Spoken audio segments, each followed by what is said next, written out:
Hello, everybody. My name is Evelyn. Not that anybody will know me. I'm nobody. Well, I'm not just nobody. I'm nobody that you might know. And I felt like I had to do this video because there's so much bothering me, and it's so heavy in my heart that I felt like I needed to talk. And through my voice, hopefully, somebody can hear me and hopefully save a life, because that is the goal. I don't like the way I look when I record myself, but this isn't about me. I have been crying actually over two particular people that I've been reading about and following. And one of them is Jessica Starr. She is um, she was a news reporter. I'm not sure, from Fox 2, and she had LASIK surgery. And according to what I was reading, she was unable to see. It wasn't clear. Her vision was blurred, and she decided to take her life. Now, no. Just no. In my book, just no. Nobody takes their life away because of that. There was so much more going on with that lady, and it's really hit home because I've been there before. It's such a dark place that nothing matters, that it's so much pain, and I'm actually almost positive something else was going on with this lady rather than just I'm unable to see 100% after having surgery. A mother of two, a great job. I mean, it just doesn't make any sense to me. And like I said, it really hits home because I know what it feels like to be suicidal, to feel like life is not worth it. Um, I will touch base on that when it comes down to my own story. But my heart feels so heavy for this lady. She's a beautiful young girl, only 35 years old, two young children, and I have a son, so it hurts me. It hurts me a lot because I understand. Sometimes people tend to think that just because you're a mother, you're not hurting, you don't count anymore. And in some way, it's kind of true because we love our children so much that we forget about us and how we feel and what we're going through. And it's just hard. But sometimes we need to remind ourselves that we're not only just mothers, we are women, we are females going through, especially when you're a single mom. It's extremely hard to be a single mother, provide for your child, be there. And I'm not saying that that's the lady's case, but my case. The other person that I've been really upset about is a little boy. His name is Isaiah. Sorry, my English is not very good looking sometimes. Um, Sorry for the jokes too. I'm gonna do that a lot. But he was bullied for his skin color being too dark. And now I just sit here and I say, how could you? Like, how could any human being bully not only a person for their skin color, but a child for that sake? And to not to mention, this boy is absolutely beautiful. I mean, his smile, his skin color, everything. We're not all the same. We're not. We were meant to be the same. We're supposed to be different people, and that's what I don't understand. And if my son ever comes home, or I get a complaint, or any kind of thing that my son ever bullied another human being for any kind of thing, I mean, the consequences will be horrible for him. That's just number one, because that's not tolerated in my house. On the other hand, my son has been bullied before, and I've allowed it to happen for a little bit just so that he can understand what it feels like. And so don't do it to somebody else. And that's how I use that to my advantage. Then I address it. I had a time where I had to go to the school because I had already said to the school, my son is being bullied by such and such person, little boy, and they did nothing about it. So since that baby went to after school, I took it upon myself to have a conversation with the baby. And, my first thing was, baby, let me introduce you to my son. My son's name is Brandon because he was calling him name. And I would like for you to call him by his name because that is his name. And so, I said, baby, how would you feel if somebody called you out of your name? And he said, well, I wouldn't like it. And so I said, well, why do you think my son likes it when you do that? And he said, well, I'm sorry, ma'am. And I can see the boy was just not being spoken to at home. Sometimes all you need to do is to speak to the other child. And I just don't understand how, some of us as parents don't take the time to teach our babies. This is hurtful. This is going to hurt another child. And it might scar them for life. And kids are taking their lives away because they're being bullied by other kids the same age, sometimes even younger. The child that was bullying my son, my son is not your average. He's very tall for his age. He's only 7.5 yet. He's 4 feet tall already. And this baby was very tiny. And I sit there and I'm like, okay, he's not afraid because he knows my son is not going to do anything to him. And I'm thankful for that. I've been showing my son the right things to do. But at the same token, you know your child. You know your child's behavior. You know what they do. Talk to them. You don't have to smack them. You don't have to be mean to them. You can just have a normal conversation with your babies and they will understand. And it was amazing how when I spoke to that baby, he totally understood, never bullied my son again.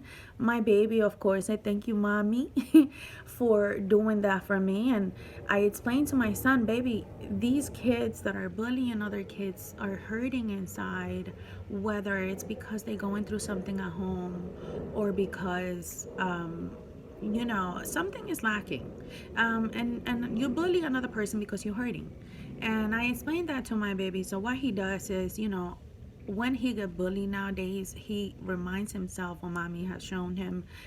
That child is hurting. He tries to help them, but I always tell him, baby, if you cannot help them, walk away because you are going to end up being hurt as well. I will try to help as much as I possibly can. But there's only so much I can do because I cannot take somebody else's child and, tell them what to do or sit them down. I'm not sure if the parents are going to be okay with that.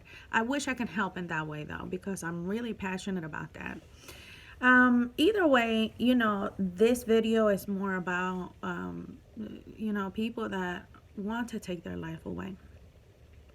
And I'm very passionate about this subject because, like I said, I've been there. I've been able to save other people's lives because I understand what it feels like, and it touches my heart very deeply. When I see somebody, like I can sense it. I can see a person's pain without them even telling me anything. And here goes my story. Hopefully I don't bore you. It is a very long one because we all have a story, but I'm going to try my best to make it short. When I was a child, I don't want to call abandoned but it is. I was abandoned as a child. For whatever reason, because I'm not judging my mom, I'm not judging my dad. Everybody has their reason to do what they do. But my mom was forced, for what I believe, I'm not sure, to give us away to my dad. Now, my dad, there were 6 of us, and my dad decided he would take 3 of them, but leave behind 3 of the others of the 6, which is very confusing to me because we were all his children's. But again, I don't hold any grudges, so to each their own. So he decided to take the 3 older ones and leave the 3 younger ones behind. Which I come from the Dominican Republic, and so he left us there, and he left us at his mom's house, which was a huge house, and aunts of mine, which are his sisters, lived there, and it's amazing to me because I'm wondering, and I have a son now, so I'm sitting there saying to myself, how do you just walk away from your children's and you don't go back, you don't worry about them, did they eat, are they healthy, I have a lot of questions, but I've learned to forgive and let it go because holding on to that anger and all those questions was only hurting me at some point in my life. And thank God I've been able to just, let it go, embrace what's going on today, and forget about what happened yesterday because you can't live there. You need to unpack your baggage and move forward in life. And so, anyways, that being said, my mom decided she wanted her kids back when I was about 8 years old. And again, this is my story. I have other siblings, so they might recall it a totally different way. But this is my story as I recall it. Either way, my mom fought for us.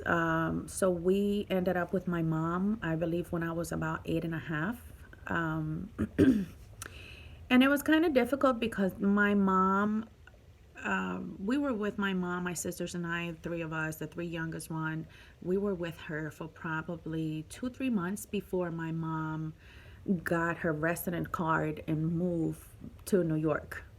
Not her fault, but left us behind all over again with strangers. Strangers, some were nice, some were not that nice. Some would feed us, and some would not feed us. It was a very horrific childhood that I don't wish for absolutely anybody. But again, it's experience that each and one of us live in life that we need to learn how to embrace them.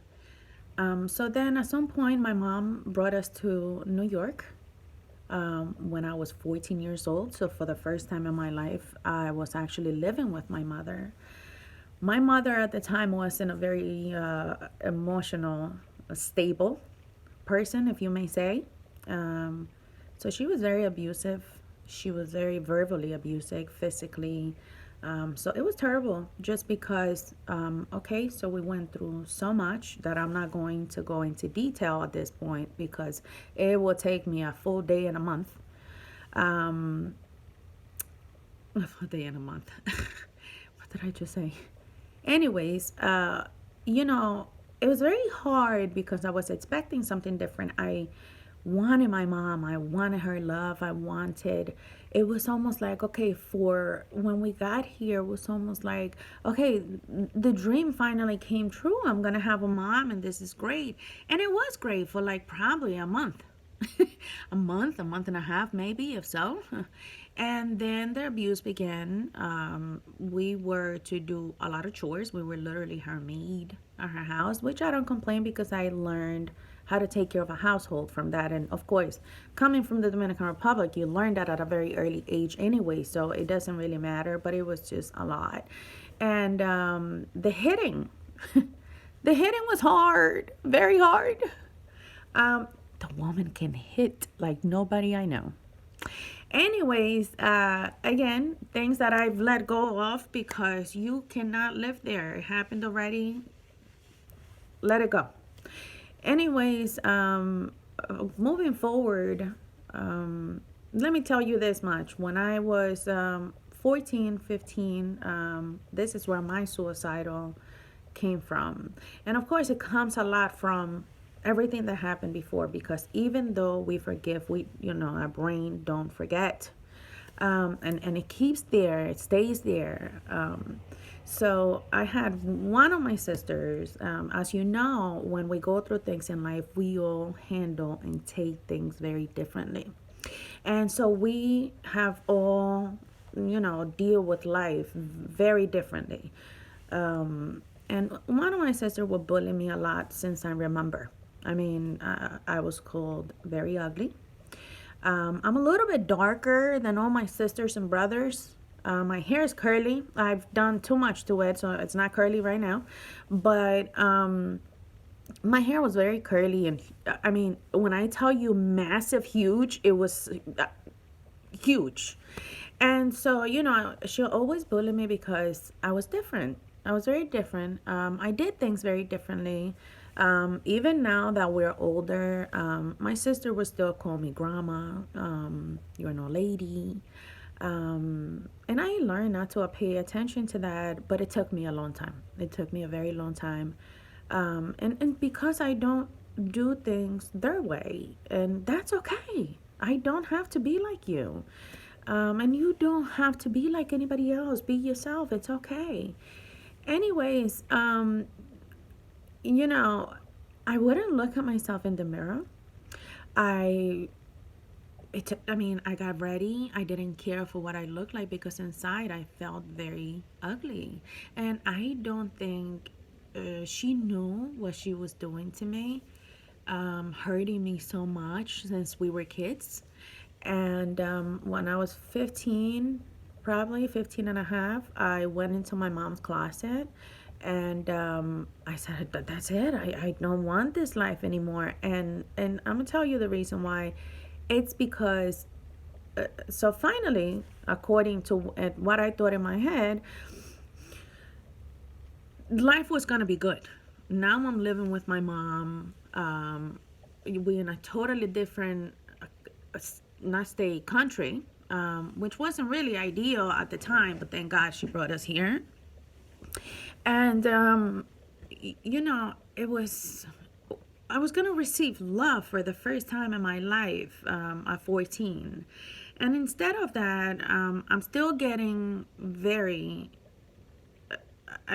bullied by my sister as I kept growing. The ugliest I looked to her. Your hair, your eyes. And then I had a problem with this eye. As you can see, it's a little more chunky than this one. Which I learned to embrace. But when something happens to you physically when you're younger, you take it. You don't take it as you would take it now that I'm 37. And so that, and the bullying from my sister, the mom abusing, the words she would call all of us, it was just so much pain. And instead of things getting better, it was almost worse because in my mind, it was the time to be happy, and it wasn't. It was very hurtful. It was very disappointing. And at 15 and a half, I really felt like, what's the point? And it's crazy because I've always believed in God. I remember being 5 years old and crying, and nobody really showed me who God was, but he's always been in my heart. Like, I'm sorry I keep moving. My legs are getting tired. Anyways, I've always have a very strong belief in God, and thank God that I do, because I wouldn't be here today if it wasn't for that. My, so at that moment, I did take a knife and took it to my mom's closet, and I don't know what stopped me, but thank God I did stop. And I think that I had a lot of questions, like, what if I don't die? What if I don't think about the whole knife thing, okay? That's not the point of this video. But I had, like, a lot came into my head as to, what happens if I don't die and I survive and life gets worse and blah, blah, blah. And I ended up not doing it, and thank God I didn't, like I said. But it was really tough. It was really tough. I became very angry. I became very bitter, though I didn't take my life away. I would go to school and I was just super angry until probably 22 years old. I was extremely, extremely angry. Then I became happy with myself all over again, and everything was great. I met my son's dad when I was 28, I believe, and that was a very toxic, beyond toxic relationship. At the moment when we were together, he was a very I don't know what the word is for it. But he was very jealous. I want to put it that way. So we'll go out. I couldn't look this way. I couldn't look that way because I was looking at somebody. I became very suppressed within myself. I didn't want to go out. I didn't want to smile. When I would go to places, I would have an attitude. And it was because I was super miserable. Yet I stayed in that relationship, and he wasn't happy either. And when we finally broke up, I decided I'm going to stay single for a while because I need to understand what made me settle, what made me stay. You wasn't happy, yet you stay there for 6 something years. And, 6 something years doesn't sound like a lot, but it is when you're unhappy. And so that being said, finally, when we broke off the relationship, I started finding myself. I started loving myself all over again. I went back to my roots to hold on to God. But a lot happened during that time. A lot, too much, I want to say, happened during that time. The breakup wasn't nice because no breakup is nice. That's just that. But he had met somebody else. I believe he was cheating or and they married within a month and change after we broke up. And let's just say he wasn't a really nice person to me and my son. But I'm not here to talk bad about him or judge him because it happened already. And, I went through that depression again, but this time was 1,000 times worse. And I will tell you why. When you're depressed and you're by yourself, it's almost like, okay, I'm going through a depression and this and that. But when you go through a depression with a child or children's, it's a totally different ballgame. You don't feel good enough to be the mother or the father of that child, which is totally a lie. But that's what you're telling yourself. And, I had no money. My son's dad took the car away from me. I mean, he wasn't giving me any money. It was just a really, really, really hard time in my life. And I believe it wasn't really the breakup. It was more going back through everything I lived in my life that brought me to there and put me back into that dark, dark place in my life. And I became extremely suicidal. And here is where Jessica Star, I can feel her pain, and I feel like there's much more to her story than she had LASIK surgery and, she took her life away. No, there's more. There's a lot more to that. People don't see or don't want to see what you're going through. And, family and friends, it's crazy because they know you, but they don't know you. Just because I look like I'm a strong woman, and I am. Don't get me wrong, I'm very strong. But at the same token, I'm human. I go through things just like everybody else. And it's almost like it's either people don't want to see it, or they choose not to see the fact that the person in front of them is completely suicidal. They've lost the will to live. They've lost it. You can see that, and I can see it. I can sense it. I approach strangers in the street sometimes because I can see that dark cloud that's within them, and it kills me. I give them my number. If I need to move them in with me, I will do that, because until you live them, you don't quite understand what it is. You don't get the pain that is inside you. You can have it all. You can have money. You can have it all right there, but you don't see it. And what we need to do is stop being so damn judgmental, and help others. You never, because I'm gonna tell you, I would have never thought in a million years that I was going to end up in that place all over again. Why? I've lived so much already. I've endured so much pain, and I can handle anything that comes my way. And that's the way we want to look at it. But unfortunately, it can happen, and it will happen. Hopefully, let me take that back. Hopefully it won't happen. But if it does, seek for help. And I'm going to tell you like this. Sometimes seek for help from a stranger better than your family. Because let me tell you something. When I felt at the point that I'm done, my son, which is my world. There's nothing I won't do for that boy. Even with him, I felt like, you know what, baby? I'm not a good mom.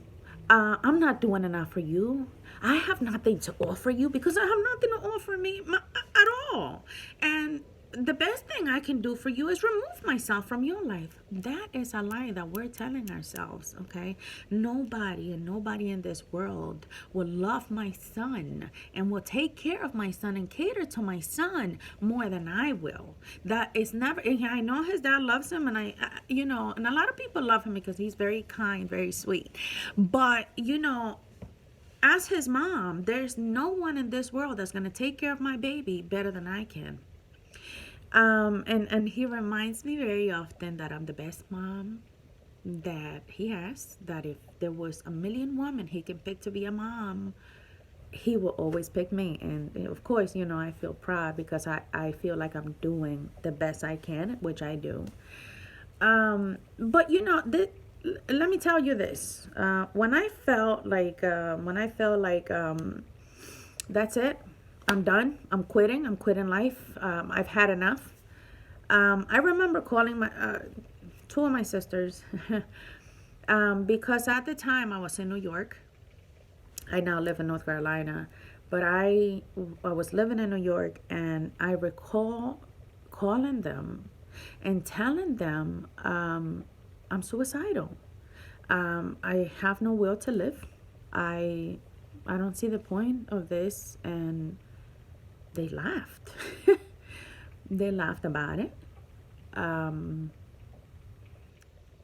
which is really hard now going back looking at it, and I see why some people really do end up taking their lives away.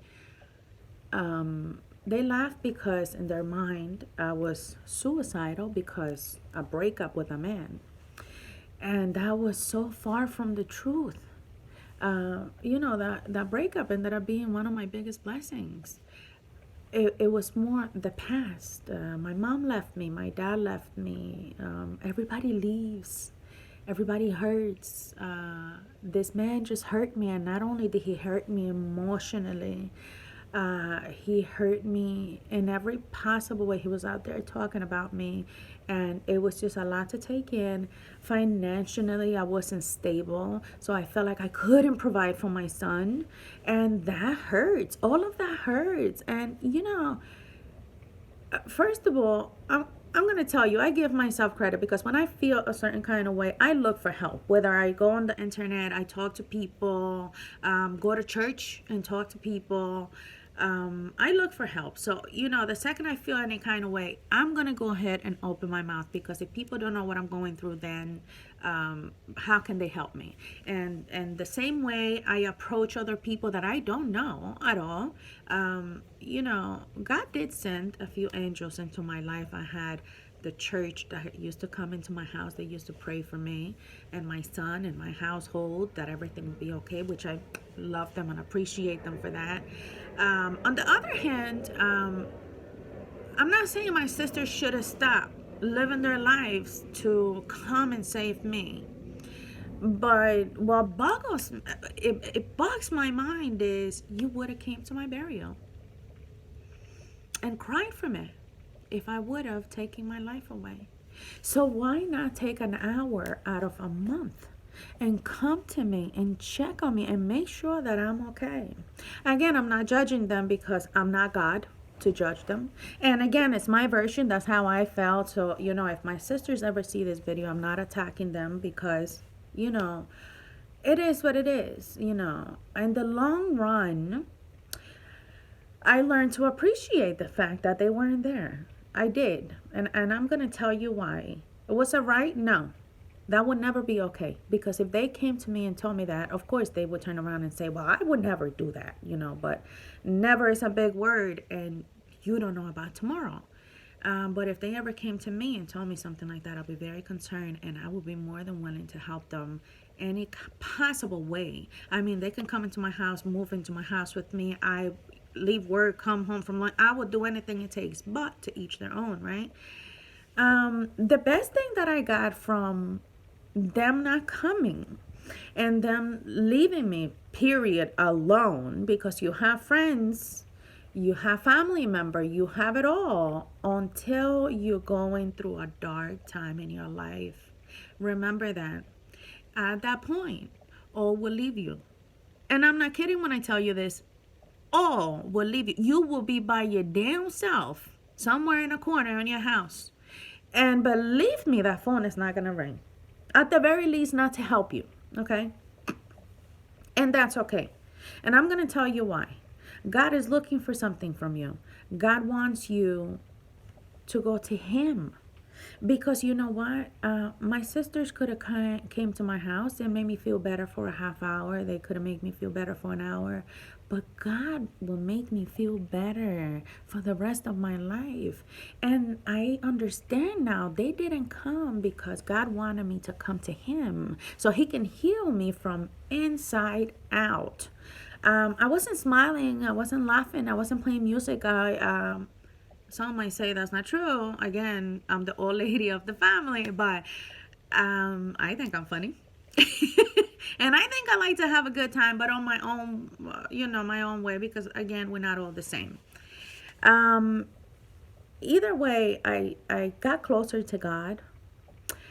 I started reading a lot of books. I refused to date because when you're in a dark place like, I was, and maybe some of you are, the last thing you want to do is date.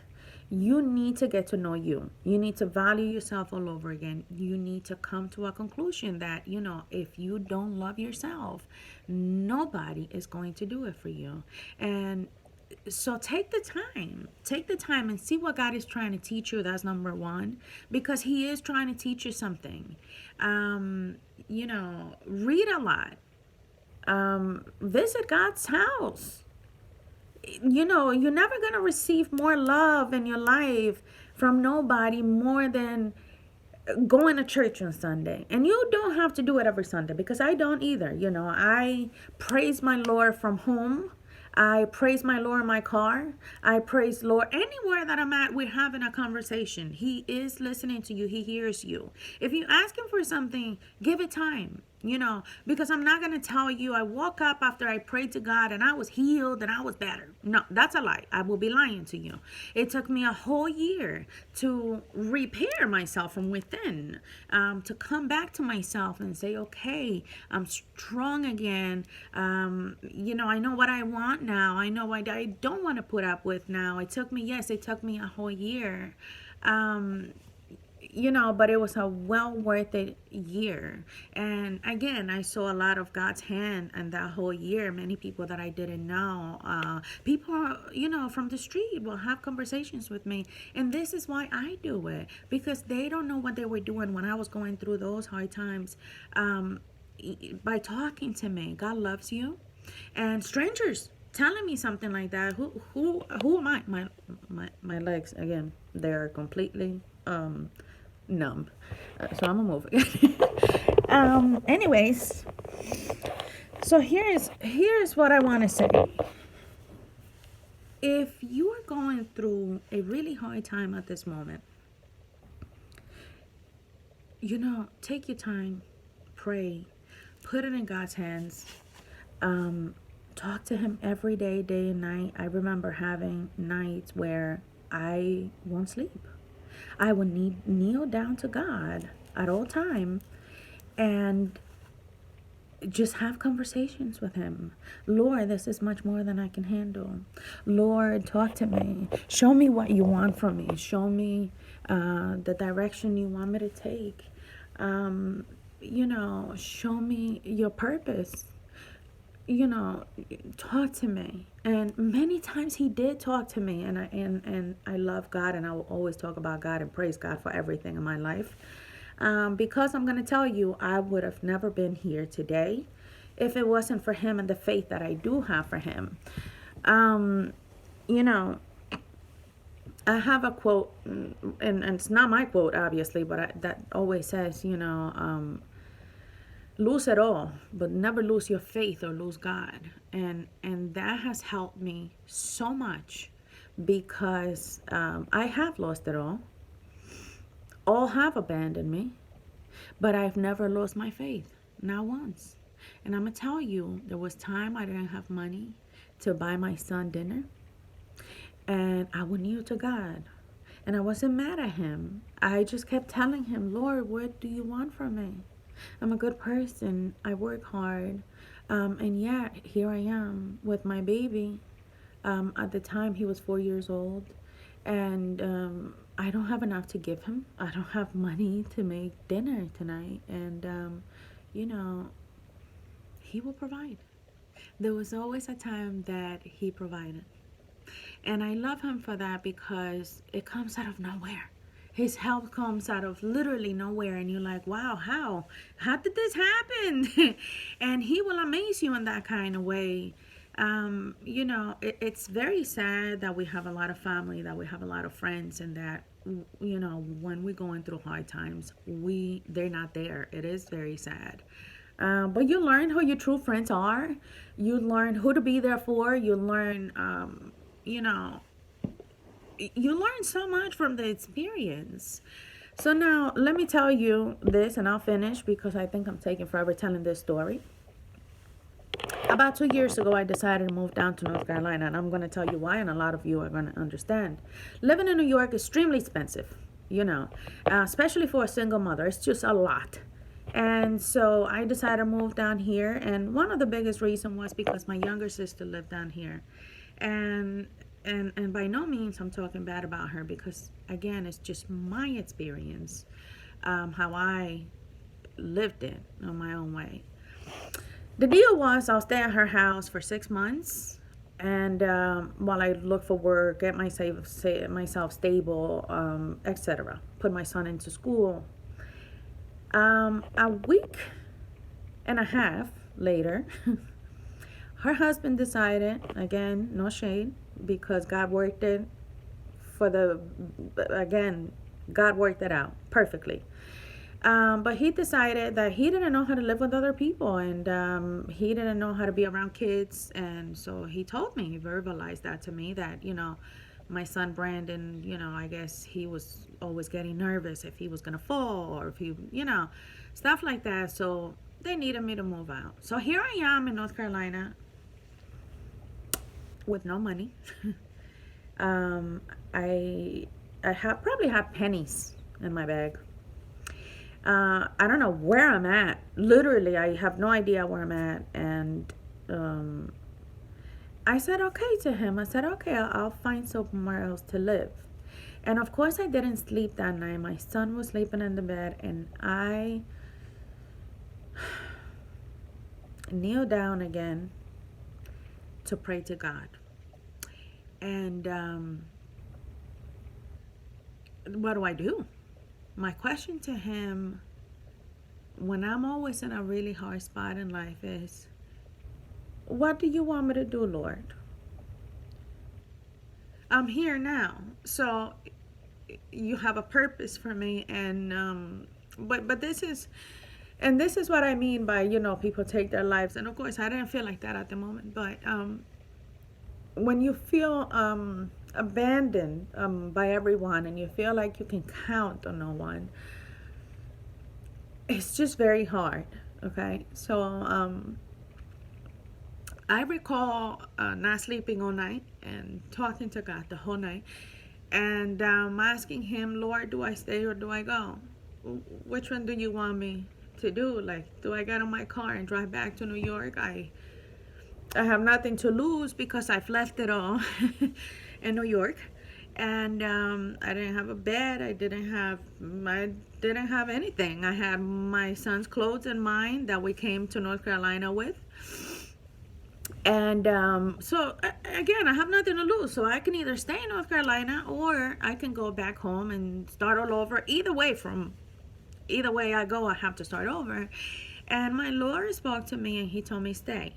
And I said, okay, I will follow your directions, and I will stay. And so I did very quickly. My Lord opened doors for me very, very quickly. I have, at the moment, my credit was absolutely excellent. And I went to these apartments, and I got an apartment that day, and I was approved right away. And it was just amazing how God worked it all out. I started getting unemployment from New York, and it was just amazing. Amazing thing that only God can do for you, right? Um, I started working. I started working in a temporary. It was a temporary position for a big company down here in North Carolina. Well, they located in South Carolina, but either way, um, I'm sitting at my house one time and I'm like, Lord, I came down here with a plan. So, and I started having conversations with God, and I decided for some reason to go for my house. And I said, okay, well, I have no money. So, how am I going to do this? But God had said yes to me. And with no money, with a temporary position, I decided to go, I'm going to apply for a house. Let me see what happens. God says yes, so let me follow his direction. Well, needless to say, to make a long story short, I got my house. Because that's what God will do for you when you have faith for him, okay? And remember this words. Everyone will fail you except for God, okay?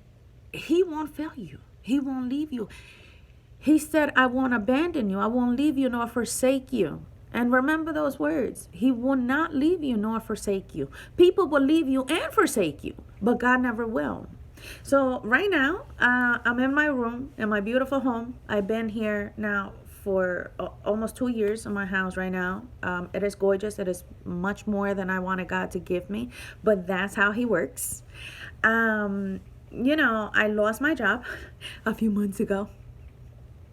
And again, nothing has ever come easy for me. Nothing. And I'm not talking as a victim because I'm not. And, a lot of people not a lot of people, I don't want to say that. Some of my family members have said that to me before, but I'm not. I'm very far from being a victim. I fall, but I get up because I have somebody that's way stronger than me that lifts me up, and that's God. And to all those people that have always said that to me, look at my life. You've never seen me down for too long. I will rise again because I have something way bigger in my heart than myself, and that's my Lord who I serve.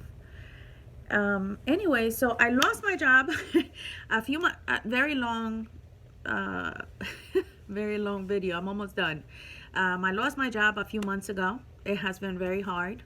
I tried opening my own company, so a cleaning service company, but that hasn't gone too well. And I was very naive to think that, okay, I'm gonna start, and I had a conversation with God before I started doing this. It wasn't like one day I woke up and I said, no, this is what I'm gonna do. No, he told me to do this. The only thing is that it's gonna take time. So it's Christmas time. My baby thinks Santa is coming, and of course Santa is gonna come some way somehow, because I know that. But again, it's hard. I'm not suicidal. I'm very happy. I'm very satisfied with my life. I try to laugh even at the little things, the bad things that happen to me, the people that come, the people that leave, the people that say mean things to me, call me out on my name. It's okay. It's just speaking highly of who you are. And I learned that. I've had to learn really hard that, right now as we speak, none of my sisters speak to me, and the reason why is because the way that I speak, the way I come about when I'm saying something. And again, I've never said I was perfect. I'm not, very far from it, but neither is nobody else. So that's my fault. When I speak, I speak a certain way that it comes about way more aggressive than what I really mean for it. But by no means I ever want to hurt any human being, and that includes my sisters or anyone that's around me. But I've also learned to embrace that too. At first, the first year and a half, it hurt my heart. My sisters, why don't they talk to me? And all I got was, the way you speak, the way you come across, and and I sit there and say to myself, well, you're so judgmental towards me. Why are you not looking at yourself, the way you come about? And I have to put up with that. And so just learn that sometimes people are not fair. They won't hear you out, and that's okay. Learn how to let them go, even your family. Because if what you're doing to me is just putting me down for who I am, and I'm comfortable with who I am, I'm not going to allow you to keep on hurting me. It's not okay. Okay, of course, I will always have an open arm for all my sisters. I wish I can have a great relationship back with them again. I am working with myself on the way I come across, because, if it is a problem, then I want to adjust it. Um, all I want to say is, if you are having negative thoughts, if you're going through a hard time in life, just remember, and it's words that I use like these, that I don't forget them when I'm going through a hard time. This too shall pass, because it will pass. It didn't come to stay. It came to teach you a lesson. It came to make you stronger in life, but it will pass. And at the end, you're going to come out of it so much stronger. And of course, as we're going through things, we don't believe that because it's very hard. But you will. You will. Don't you want to know what's going to happen after? That bad moment, after, what's going to happen after that situation that you're going through right now. I mean, as hard as it is, losing people, losing your jobs, losing your house, losing your car, but you can get all those things back. And if it's your family the problem, guess what? There's friends out there that will love you way more than a family member would. A stranger can give you so much love. If it's money, you can always make money back. Right now, as we speak, I have no money. I don't even know how Santa's going to come to my house. But he will, by the will of God. And, I will get a job by the will of God. I'm trying. I'm sending out resume. I'm doing as much as I can. I need to support my household and my son. But everything is going to be okay. That's all I want you to remember. Everything is going to be okay. If you need to cry it off, because I've cried a lot, wipe off them tears afterwards and have conversations with God. Sit down literally and have conversations with him as I'm having with you. Ask him, God, what do you want? What are you looking for? How I got myself here? How do I get myself out? And he will answer you if you're willing to listen to him, because obviously God is not coming down and sitting down in front of you. He will talk to you through people. He will talk to you through a movie. He will talk through you through your kids. You just have to be willing to listen to what he's saying to you, and he will give you the answer. And those doors that you think that are not ever going to open, they are going to open. If God makes you a promise, it will come true. Okay? Yeah, I'm not where I want to be. I'm nowhere near where I want to be, but I know eventually one day I will get there. Okay? And the most beautiful thing I have in my life right now is happiness. I'm happy from within. Nobody needs to tell me I'm beautiful, or, nobody needs to tell me. You don't need to compliment me in any kind of way, because I learned already that I'm God's child. Okay, and guess what? We are princesses. We are princes from God. And there's nothing more beautiful than that. He will supply. He will be there. He will hold your hands every step of the way. So don't take your life away for a temporary problem, okay? You need to see what's going to happen after. You will be fine. You will. I promise you, you will be fine.